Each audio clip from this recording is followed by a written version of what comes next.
Well, it is 10 a.m. on the Pacific Coast at least, and we'll get started here, starting right on time. Welcome, everyone. My name is Charlie Dubbe.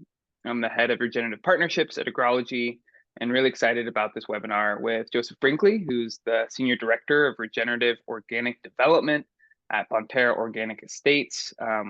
We'll be exploring a lot of different things today, but kind of the central theme that we are coalescing around is the ecological and business outcomes of quantifying and building soil health.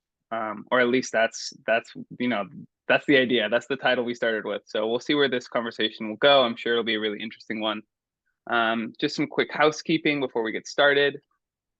Please keep yourself on mute. Everyone should be on mute as they come in. And please add your questions into the Q&A. And if you have any comments or ideas that you'd like to share with the group, you can add that into the chat.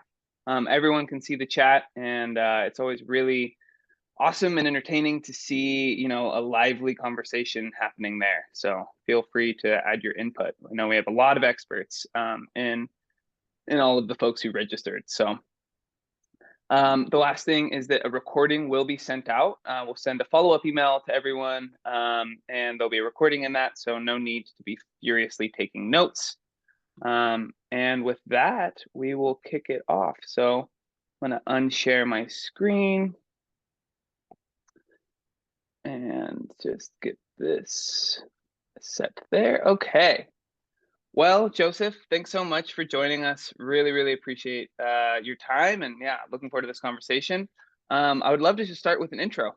Can you tell us a little bit about yourself and your journey into regenerative viticulture and your role at Bonterra? Yeah, great. Thanks, Charlie. I'm glad we could do this. Looking forward to it. So as you said, my title, so I've been working with Bonterra Organic Estate now for about 10 years, started in 2013 as a vineyard manager. The role now has expanded over the years to the vineyard side, being in charge of our vineyards, also our sustainability piece, and our advocacy side as well. And then I do a fair amount of speaking engagements and such as this, supporting sales and marketing, and really trying to help move the message, get this message out of what we do and why. Amazing. My good friend Eric Morgan at Braga Fresh actually called me last night and was saying, "Oh, Joseph, yeah, I was in DC with him." Tell me a little bit about the advocacy that you do, because yeah, I know that you spend a lot of time and effort doing advocacy. What's that advocacy work look like, and what's it for? Yeah, I mean, to be honest, it's not something that I was all that interested in a handful of years ago. And learning more and actually being involved more has really, I think, shifted my view on the importance of having a voice and using that voice. Policy is created, and policy is created to support certain entities and interests. And at some point, if policy makers don't hear from us, then I'm not sure how much of a voice we will have then. So, a lot of it I think has to do with showing up. For us, we've partnered now with two entities, Ceres and the OTA, the Organic Trade Association. So most all of the work that I do in this realm is using those two organizations. And it's incredibly helpful to have people that are really committed and devoted to knowing how it kind of works on the inside, and setting up the meetings with lawmakers and policymakers. And really we, as typically as a coalition of businesses, so like with Eric, there's a bunch of us that would go to DC supporting, and members of the OTA, really advocating for policy supporting organic needs, whether it's research, technical assistance. The Farm Bill is supposedly a 5-year bill that continues to get pushed off. And then some of the other work is really around kind of sustainable business, maybe bigger picture sustainability issues on our use of electricity, or how the electricity is formed or comes to be, or packaging, or natural resource use.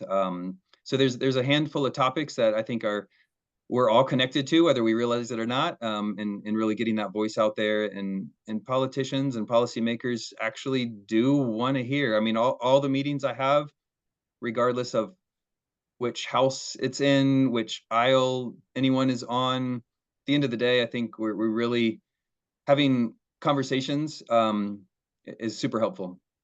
Hmm. Amazing. I'd love to circle back and hear a little bit more about sort of your personal background and your journey. You know, I got to drive around with you one day and we were going and visiting all the Mhm. vineyards where Agrology was going to be installing our devices. And I got to hear a really pretty epic biography, but would love to hear, yeah, a little bit around the beginning of your journey into regenerative and organic agriculture and viticulture. What were you doing before Bonterra? Yeah, I have 2 degrees, undergrad degrees, first in economics. Appreciated that work. My mind kinda worked in that way that, I saw everybody, like, running for the hills, afraid to death of Econ 101, and I was like, this is way better than some other courses I'm taking." So, decided to pursue that, and at the end of that degree, found myself in a cubicle, decided I couldn't foresee myself in a cubicle for the rest of my life, behind a screen, although I do spend a fair amount of time behind a screen now.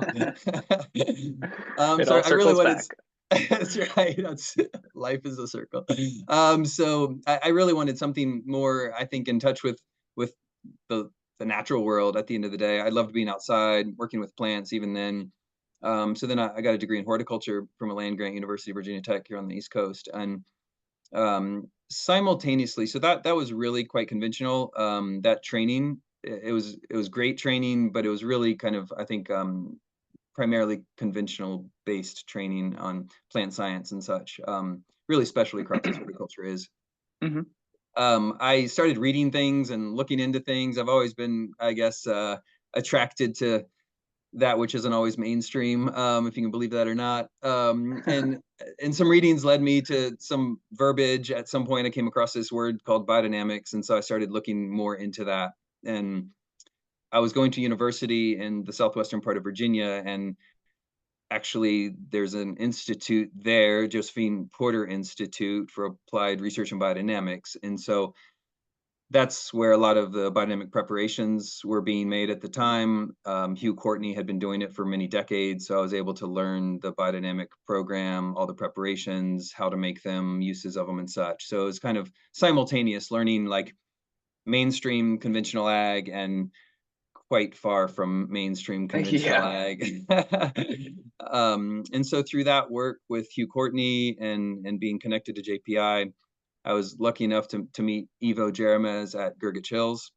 Hmm. And he invited me out, not because I knew anything about vineyards or wine, which I did not, but I knew biodynamics, plants, compost, that sort of thing. So that was really my intro into the wine world. So started with Gurgit Hills almost 2 decades ago, and really loved the wine industry, the work, working with perennials. I had done work in more annual crop production, community supported agriculture farms and such, and a little bit of livestock things at the time. But the uh, the world of viticulture and perennials and the longer term cycles that we work with in viticulture was really attractive to me. Not to mention Hmm. it's a pretty fun industry. So basically stayed in that realm one way or another since then.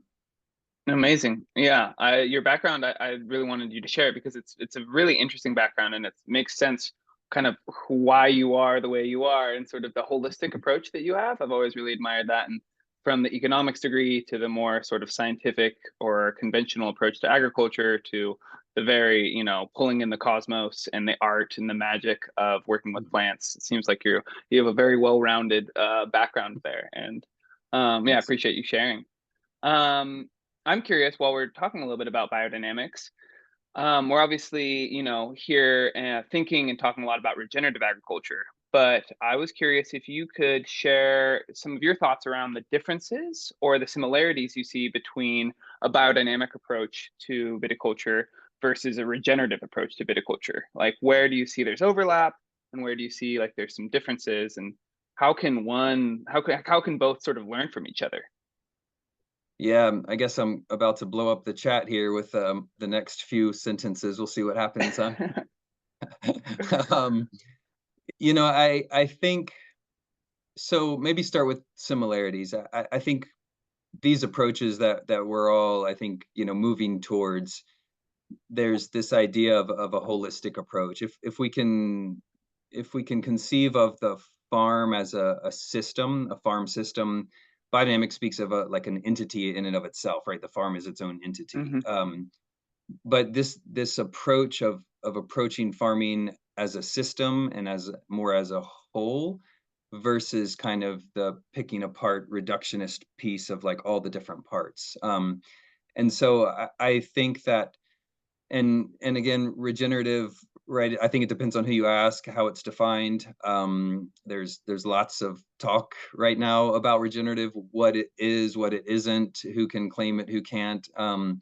But really, I think there are alignments in that when we look at a farm system, especially a perennial system, then there's lots of pieces that are interrelated.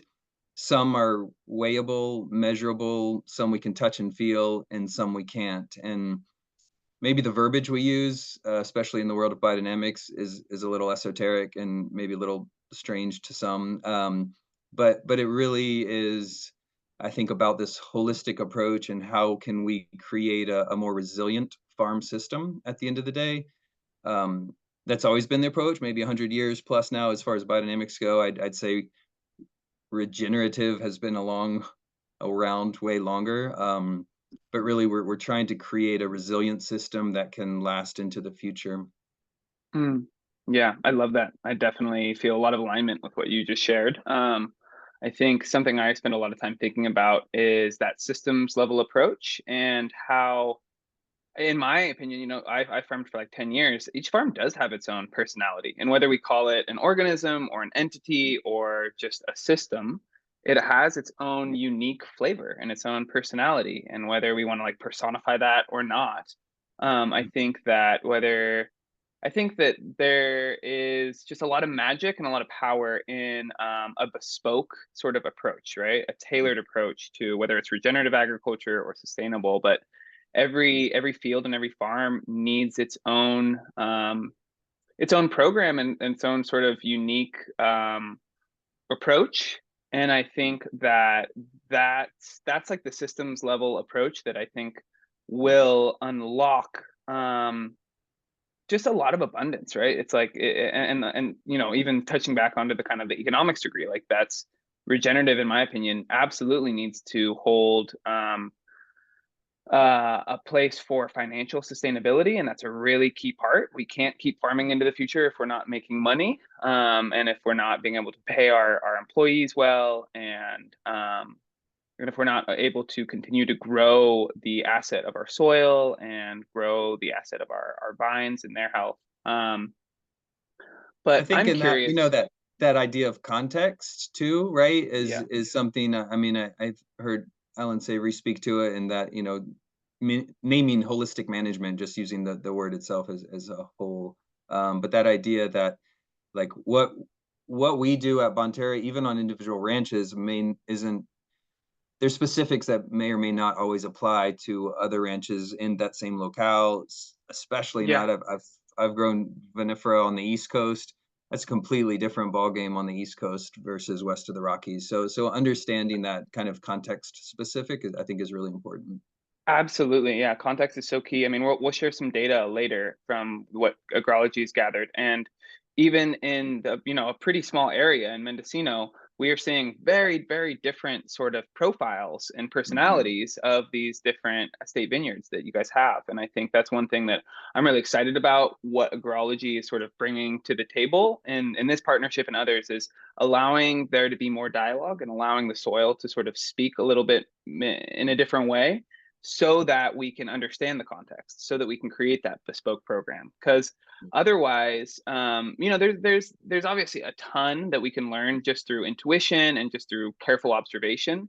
But I think the more that we can give voice to the soil or to the vines, the more that we can add tools to make the dialogue between farmer and their farm more robust and a more healthy dialogue, the better both those things are going to be, both the farmer and the farm. Right. Well, I have a question, sort of kind of again, looking back now, circling back to sort of the beginning of Bonterra's regenerative journey. What was that like? I know that was before your time, but what was the shift that happened in Bonterra? Why did they choose to go organic? And then I think, in a lot of ways, you could say probably Bonterra was regenerative before that was even a very popular term, or people are maybe not even thinking in that type of language. But yeah, can you describe Bonterra's journey and how they moved from a more traditional viticulture approach to now a very regenerative approach? Yeah. Yeah, I think we're definitely I at least need to acknowledge those that came before, right? There's a lot that's happened before I was here. And there's been some incredible thought leaders, and a lot of will to shift the system. And so as you mentioned, I was not around, but back in the, I guess, well, not at Bonterra, at least mid to late 80s, we had an incredible garden and culinary center. So Michael Maltus, an Emerson trained biodynamic gardener, was our gardener. I don't think he ever used the word biodynamic, nor did anyone really know what he was doing other than creating incredibly beautiful gardens with a diversity of plants and vegetables that I think was really not seen before. And so that idea of this diversity, all this flavor, internationally renowned chefs would come in, and so there was wine food pairings and such, things that we kind of are not so cutting edge now, but back in the 80s definitely was. And so the flavors coming out of that garden were pretty remarkable, kind of spectacular. And so I believe the family at the time, the Fetzer family, decided maybe to try it. This idea of, if the way he's farming our garden organically is, I think, what was known, if it can have that kind of impact on the flavor and quality of vegetables, what could it do to the grapes? And obviously we're farming grapes for a wine product, not for a table grape, right? So it's really about the wine at the end of the day. And so the experiment began, started farming some vineyards organically. The results were amazing. From that point on, continued to convert the lands or purchase, acquire, and farm those lands organically. So that was kind Mm, of late 80s timing. The Bonterra brand then was launched in the early 90s, being specifically organic. This is before OFPA, right? The Organic Farming Protection Act. So this was not when organic had been codified into law, nor was there a national standard and such. So CCOF, I believe, was still around. So, it was kind of like a state by state or entity by entity organic cert. And then, as I know it, Jimmy Fetzer teamed up with Alan York. So I'm sure many in the audience have heard of Alan York. Alan York was a master of many things, definitely well known in the world of biodynamic viticulture. And so they teamed up. Alan York knowing biodynamics, not really viticulture at the time. Jimmy Fetzer knowing viticulture, not really biodynamics at the time. They teamed up and really started farming the McNabb, what we call McNabb Ranch, biodynamically from the start. And then Butler Ranch, which is the scene behind me here, was acquired in about 2000, 2001. We started farming that, and that was biodynamic from the beginning as well. So it was really a bit of mhm. a transition to, like, what do we know? What can we learn about? What would be the best for the land and the quality of the grapes? Amazing. When one is establishing a vineyard in a biodynamic organic style, what does that look like in comparison with like a more conventional or a standard sustainable approach? What are the differences there, especially in the beginning? Yeah.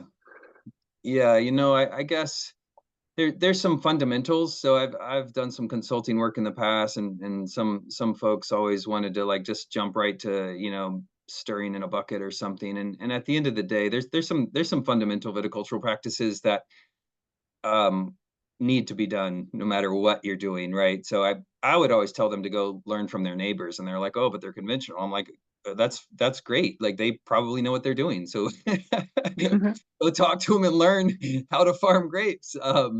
But so there's some fundamentals that are the same. There's some land and soil prep, some site selection. I think is like, before you even decide what varietal you're going to grow, you got to make sure you got the right site. So Mhm. that's a fundamental, I think, no matter who you are or what you're Yeah. growing. So some of those fundamentals maintain. I mean, obviously on the organic or regenerative side, there's a non-use of synthetic chemicals, so you're not going to kind of burn down the field with an herbicide first. you Hmm. know, so there's some differences there in kind of that land prep piece. I've certainly worked with people that like refuse to rip. I haven't quite not sold on that. So then we do get into the tillage discussion. Regenerative with or without tillage, regenerative with or without chemicals. This is where things start to get a little sideways, I guess. But I'm sure there's some opinions in the crowd here. But really, I think it's how can we establish the site, the proper site, making sure that we are giving to that piece. I like to think of our approach as kind of one of a relationship, right? We're in relationship with the land, with our people, with the animals, with the plants, the land too. And as any long-term healthy relationship, it's never a give and take, a 50-50, right? Some days, Hmm. sometimes one partner is giving more. Hopefully that's reciprocated in order for it to last. But really, if we understand that we're in partnership or relationship with this piece of land and the plants and animals and such, that we're farming or that are a part of it, then I think we should acknowledge it. There needs to be some giving first. So if you start giving, right, giving via organic matter and compost and cover crops and your intention and awareness and these things, then that's really, I think, the beginning. And so how can you create more soil health and resilience, especially in a perennial system? You don't have a lot, right? Once those vines and trellis are in, um, you can get around them, but you can't get under them much anymore at that point. Yeah. Well, I would love to just jump right into the controversy, right into the out of the frying pan into the fire in terms of that piece you were speaking of regenerative. There's, I've written a bit about this and thought a lot about it. I'm really curious to hear your view on, does regenerative necessarily need to be organic?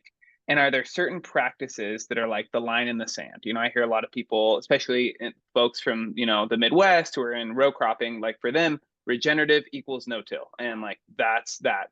What is your kind of approach or your philosophical take on whether regenerative can include some conventional practices? Does it necessarily need to be organic? Is it a thing that's a spectrum? Or do you think that there's some really clear like lines in the sand, like use of herbicide, that would disqualify someone from labeling themselves or thinking of themselves as a regenerative operation? Yeah, it's a really great question, and I would say within the context of Bonterra, farming vinifera on the North Coast, it's completely doable, quite feasible, quite successful even to farm regeneratively without herbicide. There's plenty of chemistry available, but not necessarily needed, I would say, given our climate. We have one of the most ideal climates for farming high quality wine grapes, without the need for a long list of other chemistries that may be available. So for us, it's really important, given our specific context, again, that we're farming with kind of a baseline of organic, certified organic at that, right? So that there's I guess, an acknowledgement and a trust behind, because it's not just our word, but it's third party verified and backed by the Mm-hmm. feds too, right? If there's some serious penalties when it's a federally regulated program, such as the National Organic Program. I think when farmers are attempting to improve practice and looking at how they can have a better long-term impact, a less detrimental long-term impact to the land, then I think that's really important to celebrate, right? So the North Coast, vinifera is one. Grain farmers in the Midwest, I have no experience there. I'm really not the person to speak to that. On the East Coast, or like I said, I was growing vinifera for a bit of a season or so on the East Coast, and you're not really going to get a crop trying to do it organically with Vitis vinifera on the East Coast. So at some point, a regenerative business still has to be a business. Right? If It's you a don't great if you don't quote. have if you don't have a crop, then it's really hard to make money if that's kind of your business model. So I think it's really important. Herbicides are one thing, right? There's a whole lot of, um, there's tillage certainly has its detriment. I think there's a place for tillage, given the depth and the amount. Over tillage, I think everyone agrees is detrimental. However, there are some advantages and some benefits to tillage.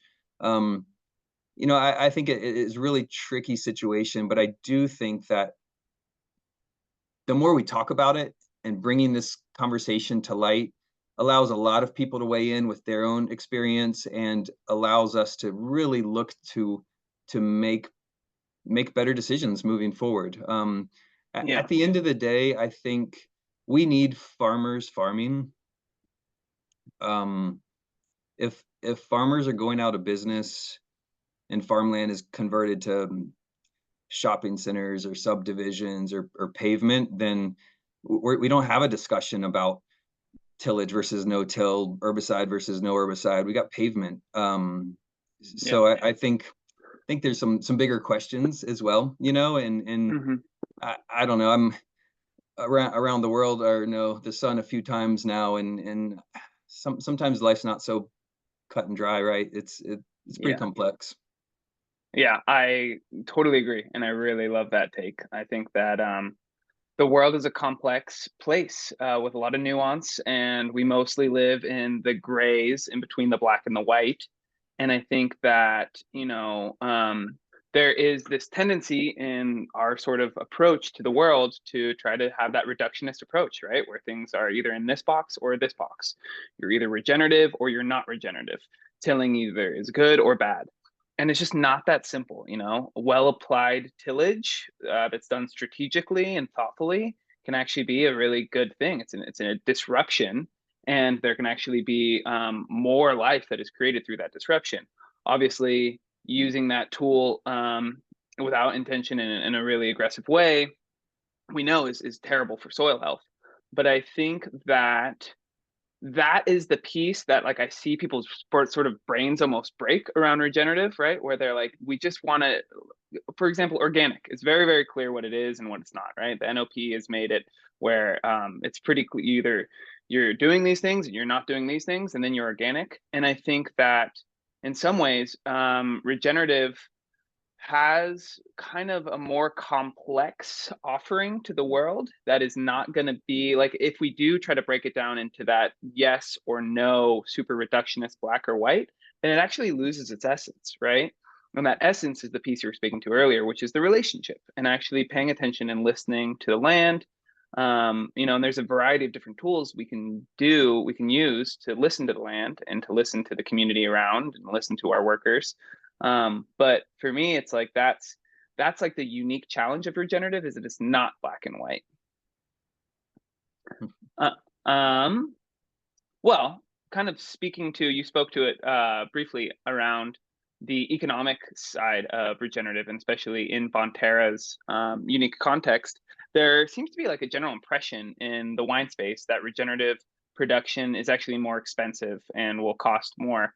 I'm wondering, can you describe your understanding of that, or sort of what's Bonterra's approach been? Because you guys do have an affordable wine, and it's not $300 a bottle. It's absolutely delicious, and I definitely attribute a lot of that to the regenerative program or the organic program. But how have you guys been able to find the ROI in your regenerative organic practices? And do you think that that's a myth, that regenerative necessarily costs more? Yeah, there's so many parts to this question, Charlie. I, s- maybe I'll start with what is the cost. I think in our modern paradigm, we're not paying the true cost when we purchase a good. Mm. So we're what we're claiming as a cost is not considering all of the actual costs that brought that product to market. So I would say the true cost is really not being accounted for at the moment. I think the true cost of certified organic, we don't see how that compares to the true cost of conventionally farmed land when we talk about soil health, the health of water, communities, people, air. So I think that's kind of the first caveat that I would say when we're Hmm. costing, we've yet to do what I would call more like a true cost accounting of our practices. So I'd say that's the first caveat. With respect to Bonterra, what we've done is our aim and our hope is that we can compete with a conventionally produced wine, and I think I don't think we have. We've been able to do that.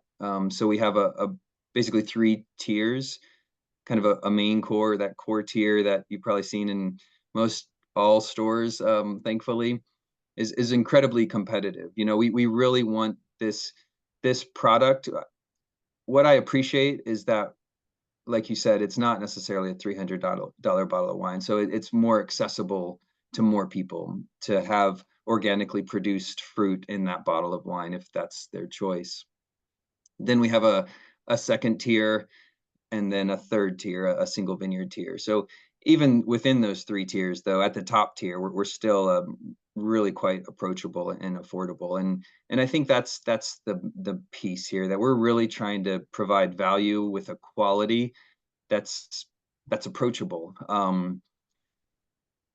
The way, I guess, to do that is through some efficiencies, some really smart farming practices, knowing our vineyards, knowing what we can do, and really trying to make that, if we focus on the quality of the wine first, and there's a lot of work that goes in to both how those grapes come to be and how that wine is made, and I get to be the face and the one talking about it, but it's really not to my credit. It's to the credit of the teams that are there. We have a solid vineyard team, solid winemaking team, and solid folks within all of Bonterra that are really making this happen. So I think a lot of it has to do with just kind of our intention and what we want to stand for, and that really is based in organic first, so that people know what they're consuming at the end of the day, what did or didn't go into those grapes in the field,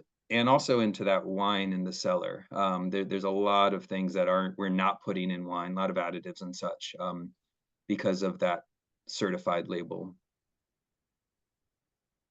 Amazing.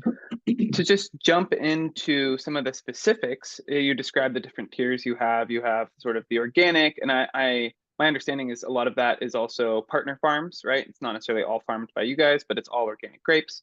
And then there's the ROC certified grapes.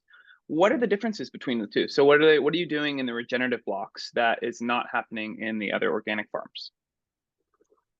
Yeah, so that's a within those three tiers. If we now start from the opposite end, the single vineyard Hmm. tier, and then the estate collection tier, and then the main tier. So the single vineyard tier is all farmed regeneratively organic at this ranch behind me, Butler, the other one from McNabb that I mentioned earlier, and then the other from Blue Heron. So those are single, as the name implies, single vineyard selections, really quite specific as to what fruit and the quality of that fruit going into the quite limited production. So there's a bit of a different farming approach, a bit of a different, let's say, yield requirement, Hmm. and then a different vinification process to some degree. Then that estate collection tier, so that's all going to be internal fruit as well, coming from Hmm. all of the estate vineyards in Mendocino County.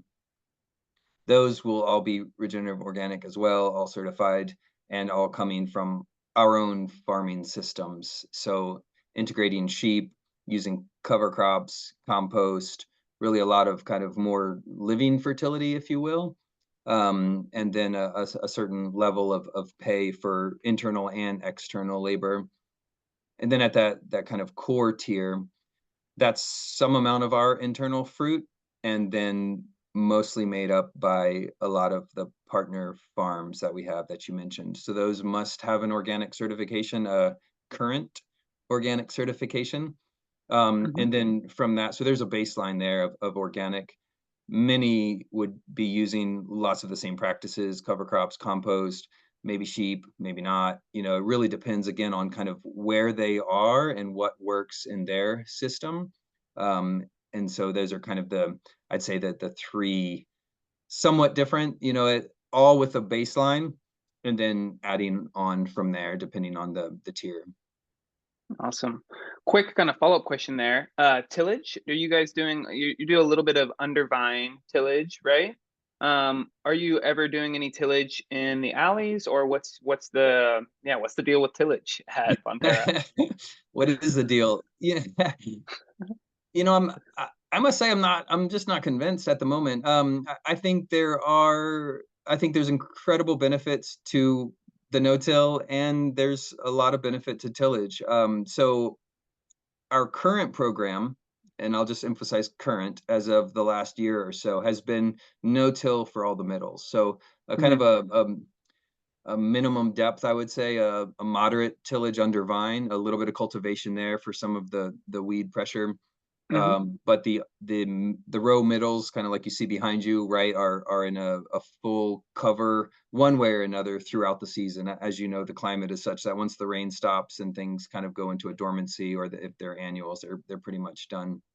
So sheep come in, graze the cover crop until bud break or just before, then they go away. There may be another pass or so, depending on how much rain we get, and then that's about it. In the past, prior to this really more no-till approach, we would do like an every other row kind of program. So one row Hmm. tilled, one row not, and then that would alternate. So it's been shifting. I'm not sure that we've ever, not in my tenure at least, have we ever done like a full till everywhere. Hmm. And this is still kind of in process. I think it's really important to, Yeah. look at how these systems work for our ranches, and our, I mean, season to season's different. So at the moment we are looking at that, and we went pretty big on like all the acres we farm in Mendo, with this no-till approach for the middles at least. But yeah, that's, I haven't mentioned anything about agrology yet, but that's one of the pieces that I'm really excited about, because yeah, we can sniff, we can look, we can touch, we can feel, we can, get some indication of soil health, plant health and such, do soil pits and tests. But I love the data, the information kind of in the real time. And so I think that really helps to kind of inform ranch by ranch or block by block what may or may not be happening, that the instrument can pick up for us, that we may not be picking up with our own senses.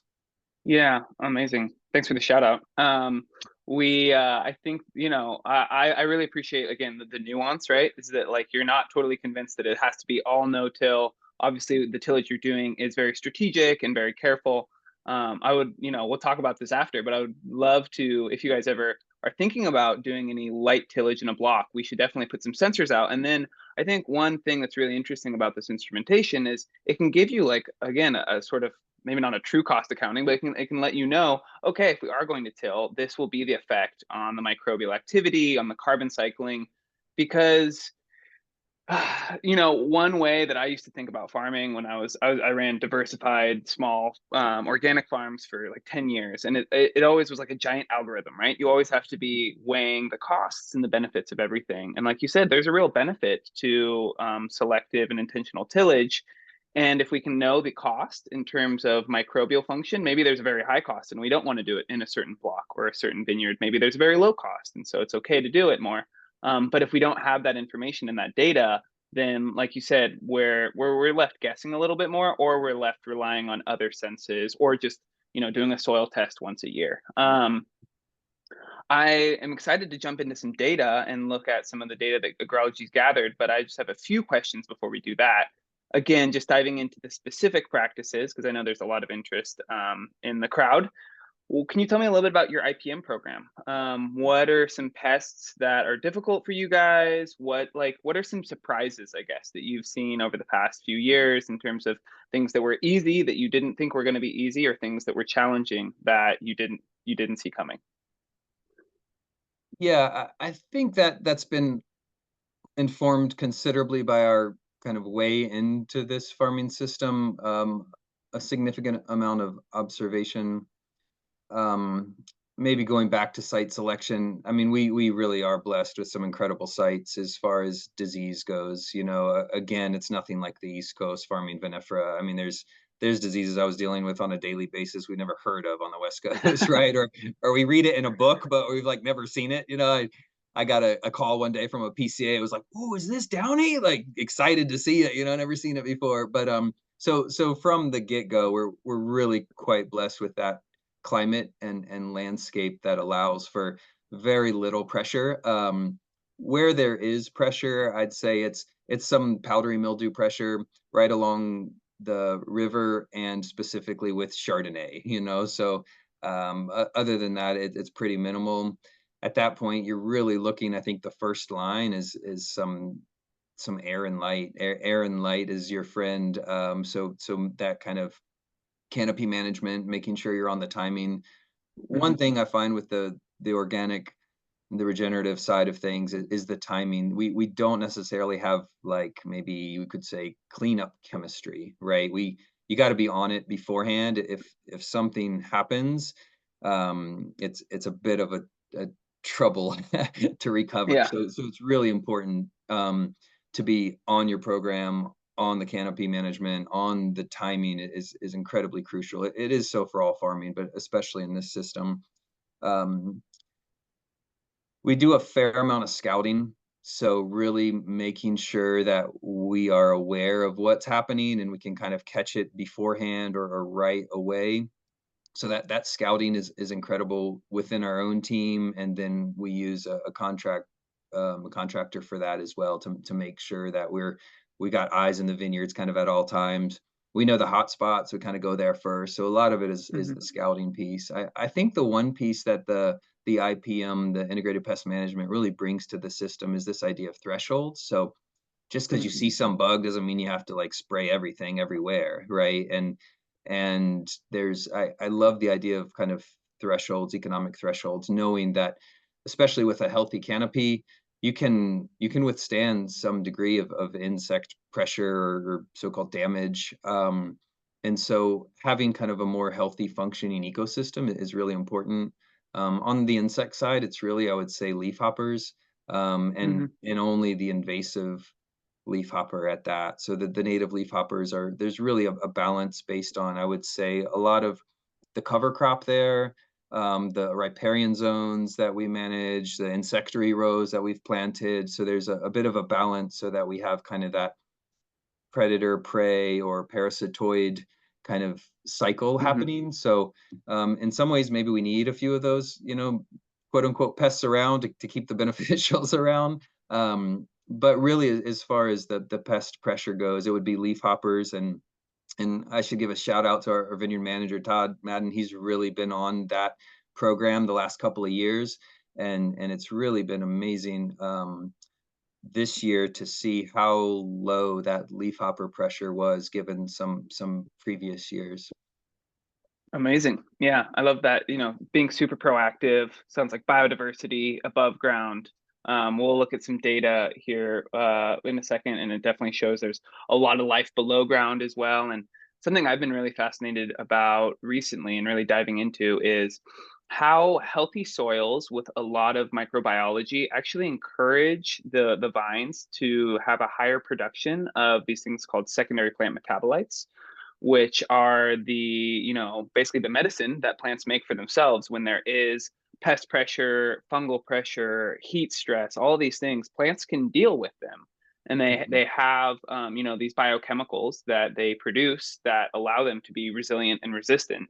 But that the basis of that is actually soil health. And if you have mhm, a soil that has been super conventionally farmed and is nuked essentially and very devoid of life, then the plant actually can't create those secondary plant metabolites. So mhm, I'm mhm, always fascinated by like, there's all these kind of like hidden ROIs for having an ecosystem or an agroecological approach to agriculture or viticulture. And that's one I'm just really in love with right now. And then the thing that makes it even more interesting, I think, is that those secondary plant metabolites are also like the phenolic compounds and the tannins. These are the compounds that actually make Bonterra's wine taste so delicious. So there's this really beautiful yeah, holistic benefit from that holistic approach. Yeah, I think it's interesting that those elements, let's say, also have health implications for ourselves, right? So there's a health implication for the plant. Also, these are the compounds that are implicated, let's say, in the reasons why red wines and such have certain health benefits, and the colored, blueberries and reds and all these colored fruits and such. And Yep. I think it's been kind of the understanding for some in this world, in this organic world, for so long, of healthy soils create healthy plants, create healthy animals, healthy people. This whole idea of, if it really does start with the soil. But it's one thing to, I guess, have that as a story or like a feeling. It's another thing, as far as I think, the penetration and the consciousness of people to be able to point back to studies, right? Well, Yeah. some person can be saying it for years and years and years. I mean, Rodale was saying it like how many decades ago, and way before him even, right? We had like the medicine folks of the cultures knew, like, take care of the soil. But now we have kind of a different need for data or proof. But again, we have now the technology, the instrumentation to be able to prove that in the way that maybe we need it in our current time. Absolutely. Yeah, I think that is perhaps the most exciting piece of what agrology can offer, right? Is that quantification, that proof that, and then also, we're really excited to continue to dive into that space of tying soil health all the way to wine quality and also nutrient density. Like you were talking, I mean, again, going full circle here, that seems to be the theme of this chat. What inspired the Fetzers originally to get into organic viticulture was how amazing those tomatoes and that garden tasted. And that was all based on nutrient density, right? That's nutrient density and flavor and color are all tied into and really based in the amount of life in the soil. There's this amazing study that I ran into maybe 6 months ago now, and I've written about a good amount. It was done by the Bionutrient Institute, Dan Kittredge, and they studied all of these different practices, and they studied nutrient density across 20 different crops, across the world. Um, and he was looking at what factor could he look at that would reliably indicate that there would be high nutrient density. So a high density of these compounds we're talking about, Mhm. antioxidants in blueberries, for example. And he found he looked at organic, he looked at conventional, he looked at regenerative certified, he looked at local versus, shipped from Mhm. across the Mhm. country. And there's only one factor that consistently would indicate or would predict high nutrient density, and it was the amount of life in the soil.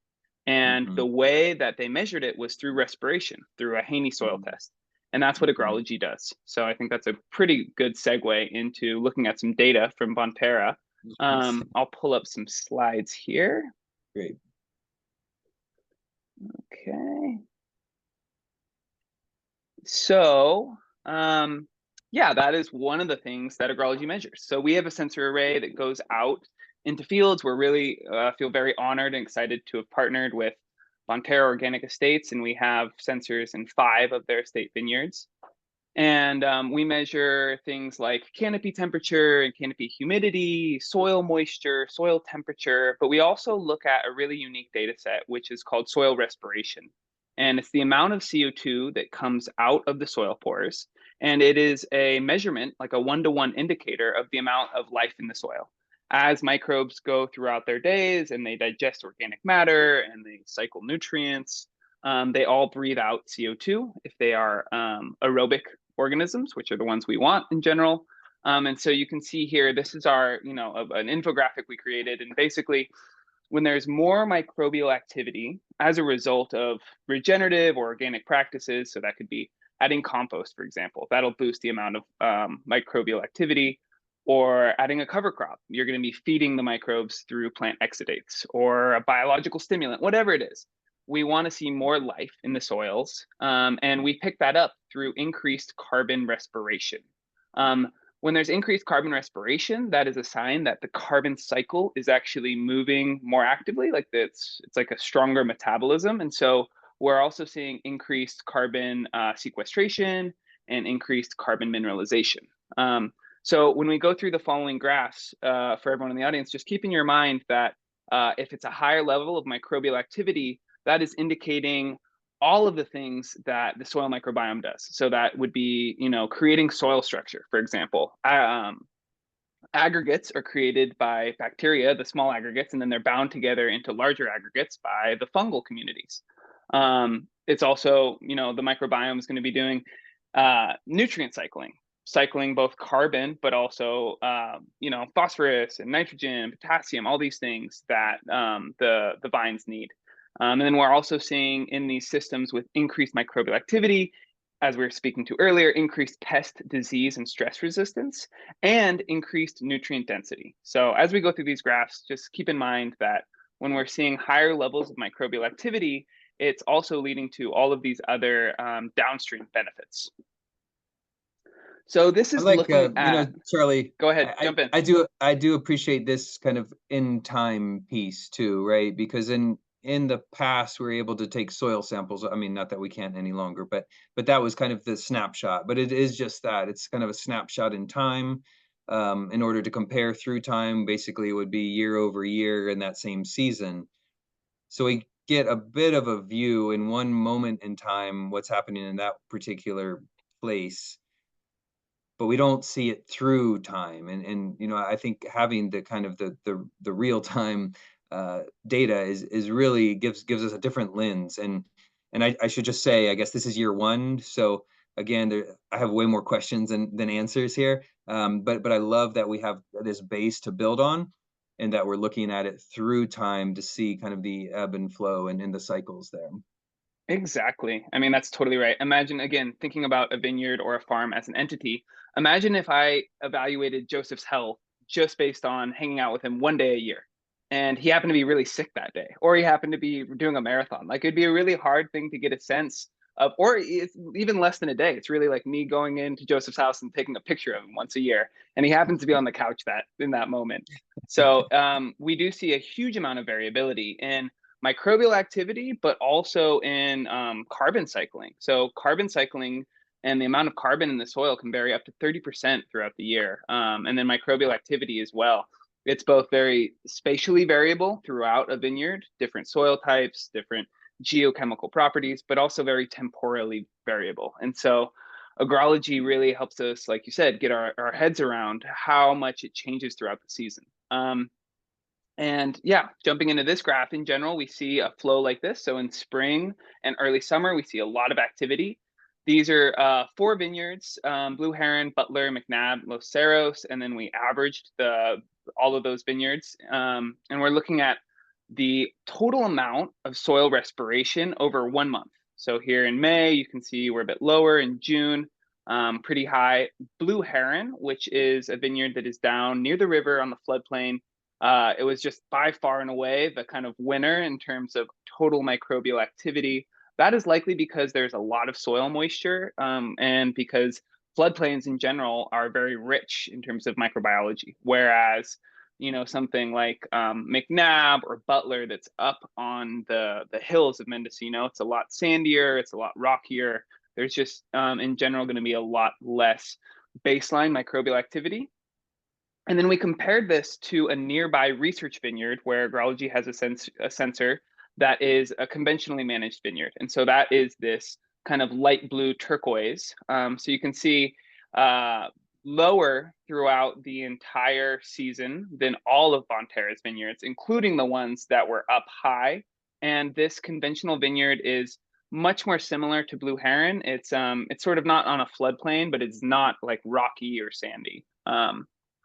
This is what this looks like over time. So this is kind of the cumulative respiration comparing the average for Bonterra for the 4 vineyards compared to that conventional reference vineyard. So as you can see, we're accumulating more and more activity through time. And again, this is indicating accumulation of better soil aggregation, nutrient cycling, pest and disease resistance. Like, we want to see more life in the soil.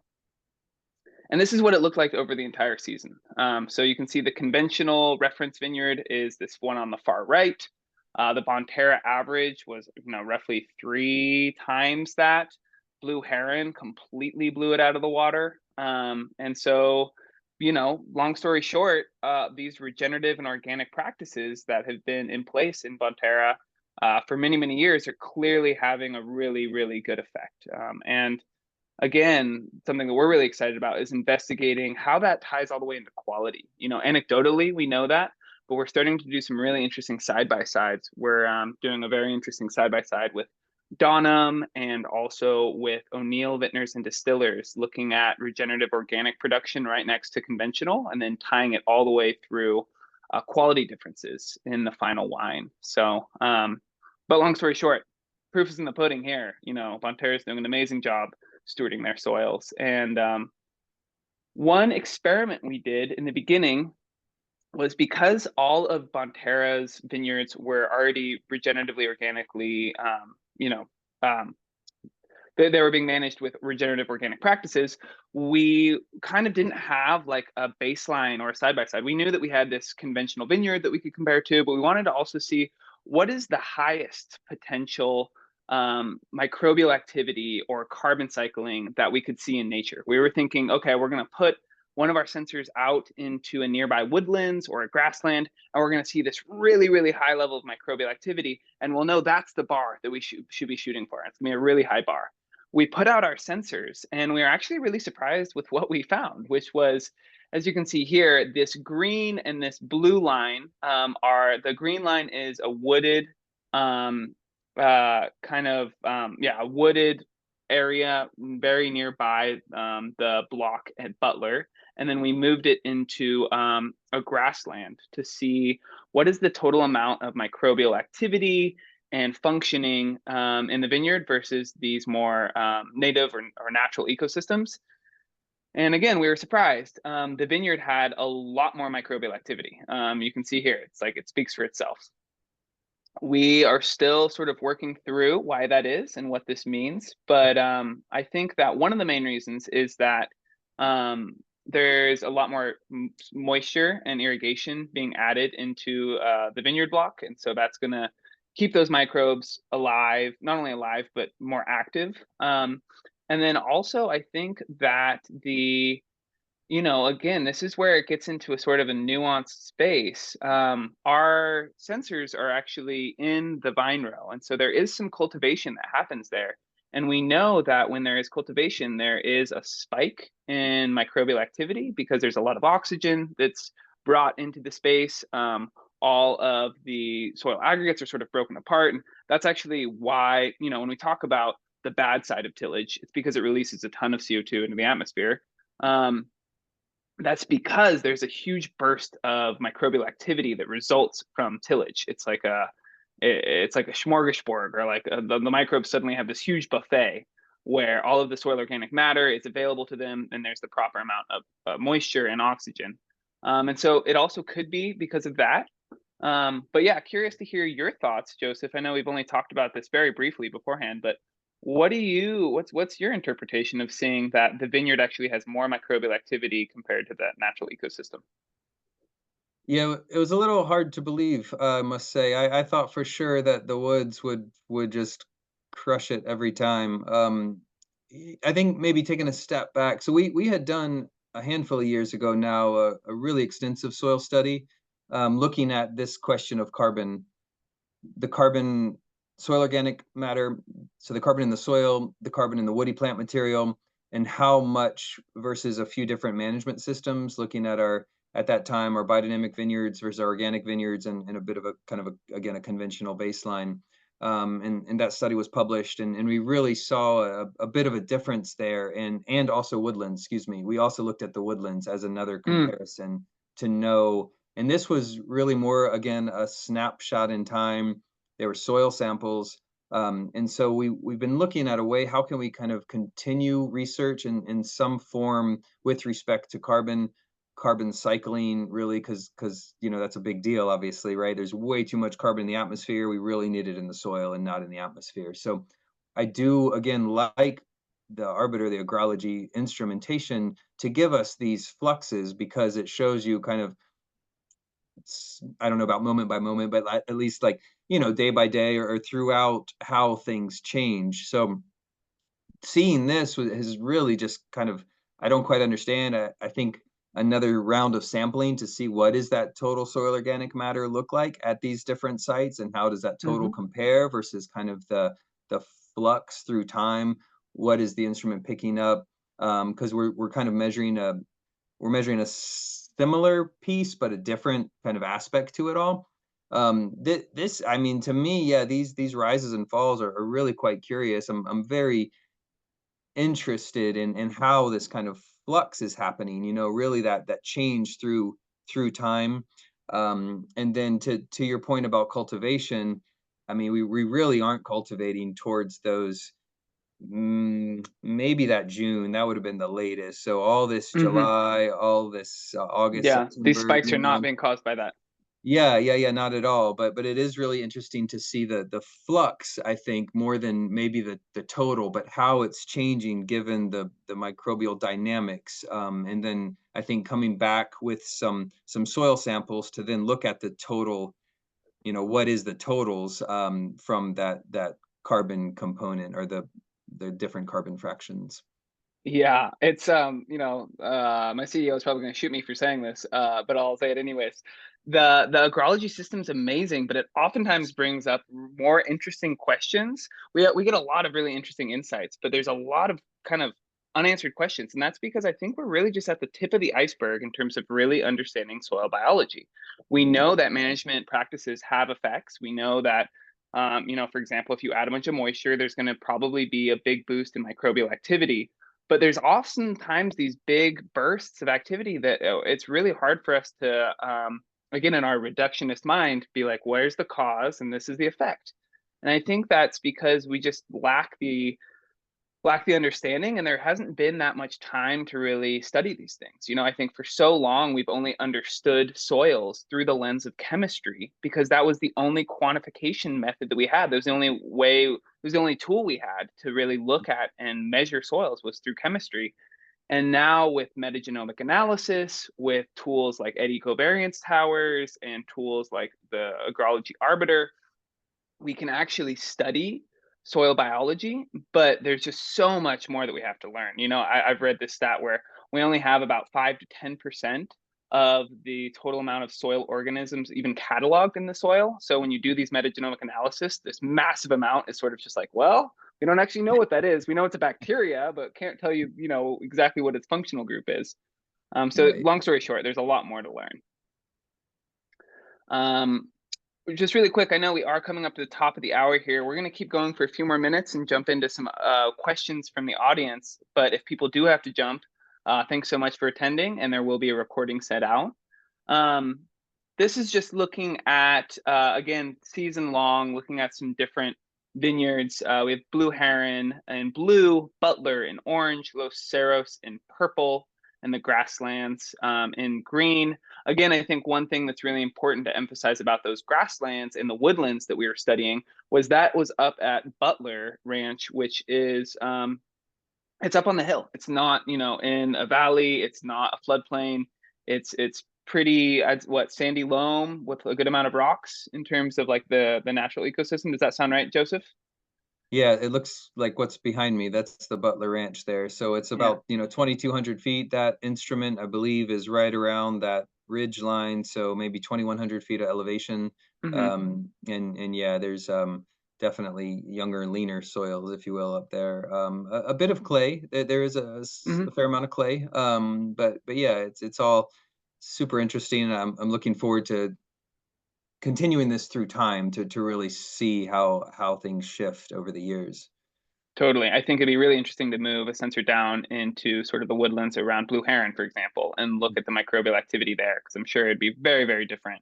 I'm not super, I guess I was definitely surprised to see that the grasslands and the woodlands had such low levels of activity. But thinking about the location we put them in, it wasn't as surprising, I guess. And I'm, yeah, like you said, really excited to keep investigating.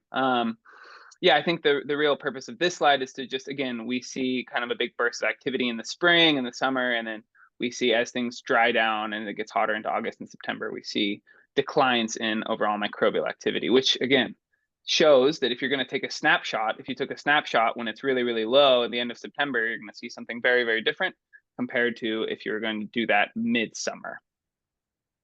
And this is just looking at some soil organic matter and total organic carbon percentage numbers, and then calculating that into the tons of carbon per hectare and acre. Don't need to dive into too many of the details here, but the main thing I want to point out is just overall pretty impressive soil organic matter numbers. I would really love to see vineyards when they're up above 2 or 2.5. We got Chalfont and Blue Heron at nearly 3.5%. Very, very impressive. And again, a lot of that is the result of the obviously all of the compost and the cover crops that are being utilized there, but also the microbial activity. That's microbial. The microbes and the microbial communities are the ones who are responsible for converting that soil organic matter into total organic carbon and actually sequestering carbon. Carbon sequestration, a precursor to it, is soil life. You cannot do it without soil life. So it's really interesting to see how those numbers kind of come together. And I think with that, we'll move into some Q&A. I'm gonna unshare my screen, and then we'll jump into some of these questions here. Okay. So, well, one question I had, just briefly, we were touching on the nutrient density piece and the quality piece.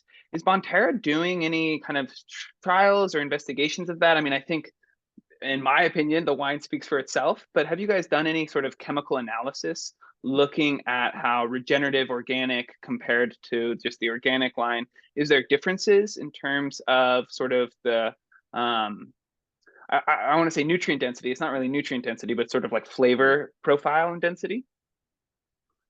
Yeah, we really can't make any kind of nutrition claims in the alcohol space, adult beverage, Yeah, right? So too bad. regardless of what that looks like, there's not going to be a whole lot of work in nutrition on Yeah. on the wine Although space as I far as guess what we can they're claim. sort of But analogous, is what I was saying. In terms of nutritional yeah, density in crops, there is the flavor density and that density of tannins and polyphenols, et cetera, in wine. yeah, yeah. I guess it would come down to the three tiers of wine at the end of the day. That those single vineyard wines are definitely going to be the most full as far as flavor goes, the phenolics, those kind of markers that would be indicative of nutrition, if one could use that word in adult beverage, and then where they kind of lie after that. We certainly look at some indicators on that phenolic side on the winemaking. Yans is always a big deal. The yeast assimilable nitrogen on the winemaking side, and those again though are sometimes fluctuate year over year. Every year is not the same. I'm sure every farmer in the crowd understands that significantly. Years change, so it's a lot. Kind of, I think, comes down to I think where the wine kind of fits in the program, and the higher quality from those aspects would be at those higher tiers. Hmm. Not to like downplay the core tier, right? Certainly a amazing value there. Yeah, amazing. All right, we're going to jump into some questions from other folks. One we have from Kiki is, if you start with land that has, been had chemicals and chemistries applied for many years, how would you approach remediating the soil? Yeah, there's so many more questions. I think, not to dodge it, it depends, of course, but I think that plants have an incredible capacity. I like sunflowers comes to mind right away. So I think depending on what was there and what still remains as far as those chemistries go, a lot of kind of cover crop action, to help bring some of those things out. Again, like sunflowers are amazing at this. There's certainly within a mixed crop system. And then with those mixed crop systems, you're also getting mixed biology. Fungus has an incredible capacity to convert chemistry and materials. And so I think it really is about maybe more of a longer term play to utilize multiple rounds of different crops. It would depend on the soil, the climate, the location, what is the end goal at the end of the day as well. But really utilizing, I guess, the short answer would be utilizing life process through other cover crops. I'm sure biochar would have an impact. Compost, really quite healthy living compost. I think Hmm. sometimes compost is kind of like cheese. Not all cheese is created equal, right? Same with compost. Like a lot of things are called compost that or like craft singles, so, so so really I think utilize finding ways to utilize biology though is would Yeah. get you pretty far. Yeah, I love that. Using life to create more life in the soil. And then it's not the cow, it's the how. Mhm. It's circling back on that context piece, and that, yeah, a practice is not a practice is not a practice. There's so many different types and qualities of compost, and so really choosing that carefully, absolutely important. So we've got a question from Nathan Westfall, and he says, as a data scientist working in the wine industry, technology is always at the forefront of my mind. What technology is still missing from the regenerative organic farming process in order to reduce the overall cost and incentivize more wineries to undertake these sustainable farming practices? That's a great question. On our side, I guess the technologies that we're looking at are really on soil, on moisture, and on irrigation. I think being able to at some point track costs. I guess I come to the point where I definitely want farmers to make more money, but don't necessarily want to like cheapen to the point where we're just like racing to the bottom. Hmm. On right, I think it's incredibly important that the product is accessible to consumers, but at the same time, I see at some point there's almost like a race to the bottom and no one wins in that way. So it's important that farmers get paid for what they're doing. To utilize technology, though, I guess is really the question, really on like irrigation management, irrigation usage. We're not so connected to the grid where we are, so not having like a lot of grid capacity certainly becomes a challenge on some of the technological advancements that are currently available. And really being able to track. It's one thing to have the data; it's another thing to be able to use the data. So I think ways to maybe refine and make meaning out of the data so one can make a management decision, right? We Hmm. really need data that's accessible and usable for management decisions, and that really I think comes to yeah, moisture, soil health, and even some tracking of hours of what Yeah. tasks. Yeah, absolutely. Awesome. Got a question from my good friend Tom Willie, and he says, "Are there quality difference? So, like, what are the qualitative differences in the grapes and wine from Blue Heron versus the other vineyard sites?" I think, kind of building off of that fact that Blue Heron has, such high levels of microbial activity. Tom Willie, the OG veg farmer out of the The valley. OG, that's Wow, right. He wow, is I'm here. honored.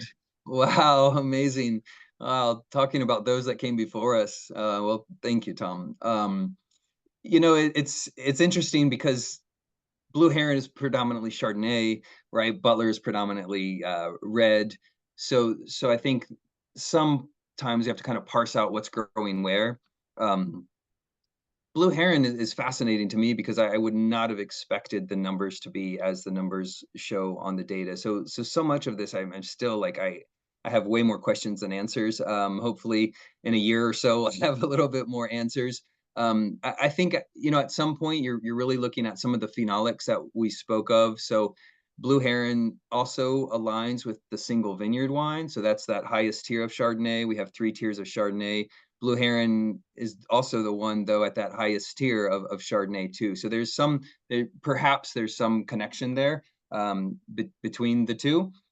So I guess there's that piece. A lot of it really I think comes back to what are we going for, and some of those qualities. But it would be hard to compare like Syrah on Butler to Chardonnay on Blue Heron. But I would say that the highest quality wine that we're making is also coming from that Chardonnay vineyard with the best numbers. Yeah, and then I think there's also, again, the world is a very complicated, nuanced place. Mine, I'm very, very amateur in terms of winemaking, but I do understand that a certain amount of stress is really important in making really high quality wines. And when you have a huge amount of microbial activity, in general, that's going to indicate that there's maybe less stress on that vine because there's a lot of nutrient cycling, nutrients and water, are probably consistently available. And so there's also this piece of, yes, we want to see more life in the soils and we want to see more nutrient cycling, and perhaps there can be too much of a good thing. I know in some of the vineyards we're working in, there's just massive canopies, and they're actually having to kind of just throttle carefully and not get too much yield. And so, yeah, the world is a nuanced place. It's a really good point, because out of all the crops that I've been connected to and grown, wine grapes are a bit different. You want a degree of health, but like you said, there's a degree of stress needed for that kind of higher end quality of it too. So yeah, how do you balance that? How do you balance the nutrition and the stress at the end of the day? It's yeah, different. Yeah, there's a few really interesting kind of comments we had around the woodlands and the grasslands versus the sensor we have out at Butler. One is from Christy Ashley, and she says woodlands are more fungal dominant, and grasslands in general are more microbial dominant. Maybe perhaps I think you mean bacterially dominant. So maybe the interpolating or syntropic growth is what is encouraging the microbial life within the vineyards. Not a question, just a thought for consideration. And then we had another comment from our friend Chuck Schember of Understanding Ag. And he was saying the increase in CO2 in the vineyards does not mean necessarily that there is more microbial biomass than the grassland. There might just be more activity as opposed to biomass. Would be interesting to pull a PLFA between them all to evaluate the overall biomass. And also the cool thing about the PLFA is you get that fungal versus bacterial, kind of the constituencies. And as noted, the cultivation and probably more so the irrigation with the vines growing all season and photosynthesizing is likely stimulating the microbial activity. Whereas, as we talked about, the grasslands all the way up there at Butler, they're going dormant, and they're sort of maybe not dying off, but definitely being dormant in the middle of the season. Whereas there's a lot of photosynthesis happening in the vineyard all year round. Yeah, those are great call outs. I appreciate the audience engaging here, because that's totally right. We're talking activity versus totals. So yeah, great. I'd love to look at some samples in that way. One last kind of interesting question here, and then maybe we'll sort of start to wrap up here. I know we're already at 11:17. Jorge Torrent, sorry if I mispronounced your last name. He's asking, has the regenerative agriculture program at Bonterra considered or observed the possibility of leveraging soil health for actually carbon sequestration as carbon credits? Why and how? So I think specifically that question there is, have you looked at formalizing a carbon asset, either for insetting or for offsetting? And what was your process around that consideration? Yeah, it's a great question. I know the carbon market and credits is a thing that's been ongoing. We certainly have looked. We had a couple certifications in the past, carbon neutral and then climate neutral, really to measure kind of our impact, and where we couldn't reduce, we purchased offsets, nature-based offsets particularly. So looking at our own is still, I think, a question of how we would want to catalog, make sure that it's a high quality gold standard type credit, and then I think consider the implications. The economist in me just wants to make sure that we're ultimately doing the right thing and the best thing. I mean, even to the point of like accounting for them and removing them from the market, in such a way that it's not kind of paying for somebody else's pollution, if you will. But I think it's a really good point, and there's a lot of questions around the carbon market that I think on the insetting piece is something that I'm most interested in, looking at it from that lens, definitely. So yeah, thanks for that one. Yeah, absolutely. That's a big crazy wormhole in and of itself. We have, well, first a comment from Tom Willie, who's again talk about the standing on the shoulders of giants here. He says blue heron microbes are particularly fond of Chardonnay root exudates. So that's his hot take. That's right. Um, and then we have a question Definitely. from Pam around soil organic matter levels. Obviously there's some growers who have super high levels, but there's a lot of variation throughout the vineyards that we're looking at here. She's asking, is increasing soil organic matter a function of time, compost, organic fertilizer application, biodynamics? So how do you increase at Bonterra? How do you think about increasing your soil organic matter? Yeah, I think it's a really good question, and so much of those numbers I think depend on the climate. For us, I think we're pretty pleased with it. Certainly, we have plenty of room to continue to grow more organic matter. Um, at the end of the day, I think it is about what we can add, whether it's continuing the utilization of cover crops and sheep and compost, and making sure that we're trying. I think that's one piece that's helpful in the continual sampling too through time is being able to track that with your instruments, and then also with more traditional type soil samples and some of the newer ones as well, that we get an understanding of how those numbers are increasing or improving. And so I think that continuing to look at how we can utilize life and life process to continue to create life. The adage is life begets life, right? So we want to continue with life process, and processes, and then those additions would be in the form of photosynthetic capacity, sheep, compost, and such. Yeah, absolutely. And then she has a quick follow-up question is, what is the max soil organic matter that is desired?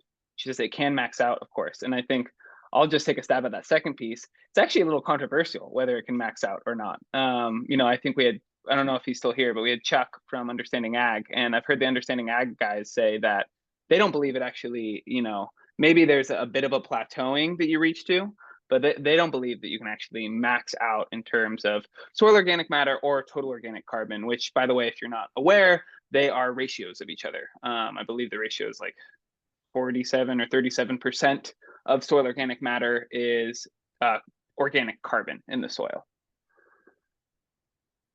But curious, what's your take in terms of what's the max soil organic matter that you would desire, or would you like to just see it continually increase? Yeah, I think it's a reasonable question. I'm not sure that I have like a target number, but certainly seeing progress, right? So much of what we're trying to do is continue to better ourselves and our systems, and so seeing that progress through time, and maybe from a bigger time stamp too. As humans, I think we're kind of narrow in our capacity to understand time and complex things, but seeing that we're moving in the correct trajectory, which would be to Yeah, continue to add to a point. But I don't know what that point is. But I think for now it's continuing to add.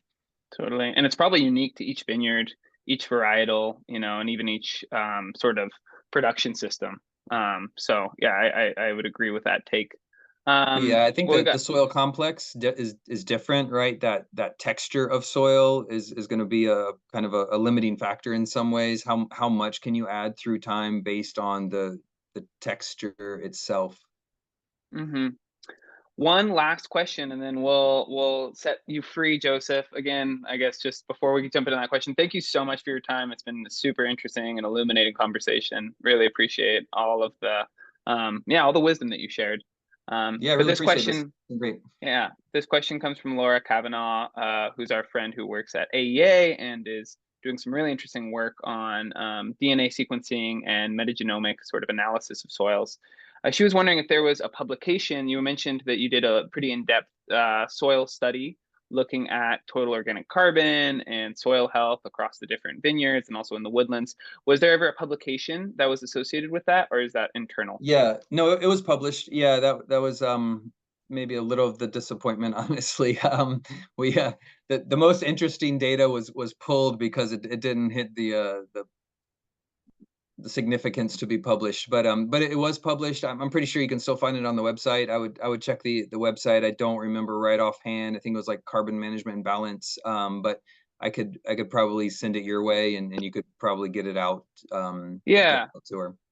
Yeah. Totally. And this is actually a great point where I will make sure to include that in a follow-up email, and we'll do a follow-up email if there's any other resources. I'll send out the slides as long as it's okay with you, Joseph. Yeah. And yeah, would be happy to chat with anyone and everyone who's interested in learning more about agrology. I don't want to volunteer Joseph's time, but I'm sure if you really want to get a hold of him, you can. But it's been an absolute pleasure chatting with you today, Joseph. Thanks so much. And Yeah. thanks so much to the audience for your engagement and your great questions and insights. Regenerative agriculture and regenerative viticulture really is a community effort. So it's great to see the community turning out and being engaged in this evolving conversation. Yeah, 100%. Thanks for everybody that joined, and thanks, Charlie. All right. Have Okay. a great day, everyone. All right. Bye. Bye.